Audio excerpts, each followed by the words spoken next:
கவனிப்பது அவசியம். ஒரு மனிதருக்கு நல்ல நண்பர்கள் கிடைத்துவிட்டால் அவர் நன்மையின் வாசலுக்குள் நுழைந்து விடுகின்றார்.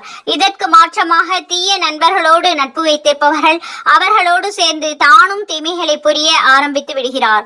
இன்று பெண்களில் பலரை தங்களுடைய மார்க்க வட்டங்களை விட்டு வெளியே செல்ல வைப்பது அவர்களுடைய தீய நண்பர்களுடைய தொடர்புதான். இதன் காரணமாக அவர்கள் பாதுகாப்பற்ற சூழலுக்கு தள்ளப்படுகின்றார்கள். நட்பு என்பது ஒரே இனத்தை சேர்ந்தவர்களோடு மட்டுமே இருக்க வேண்டும். அதை விட்டு மகரமல்லாத ஆண்களோடு பெண்கள் நட்பு கொள்வதை இன்று பெருமையாக கருதுகிறார்கள்.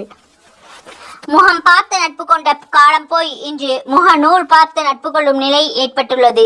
இதனால் நாம் நட்பு வைத்திருப்பவர்கள் ஆனா பெண்ணா, அவருடைய வயது என்ன, அவருடைய குணம் எப்படிப்பட்டது என்று எதுவுமே தெரியாத நிலையில் அவரோடு உரையாடுவது, தனது தனிப்பட்ட ரகசியங்களை பகிர்ந்து கொள்வது என நாளடைவில் இந்த நட்பு நெருக்கமாகி பல விபரீத விளைவுகளை கொண்டு போய் விடுகிறது.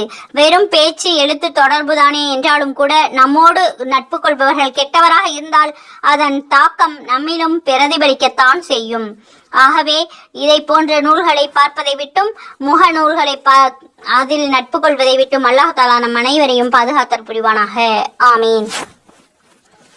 முகமது நபி ஸல்லல்லாஹு அலைஹி வஸல்லம் அவர்கள் கூறினார்கள், நல்ல நண்பன் மற்றும் தீய நண்பனுடைய உதாரணம் கஸ்தூரி விற்பவனை போன்றும் மற்றும் கொள்ளனை போன்றதும் ஆகும். கஸ்தூரி விற்பவனுடைய தோழமையினால் உங்களுக்கு நிச்சயம் பலன்கள் கிடைக்கும்.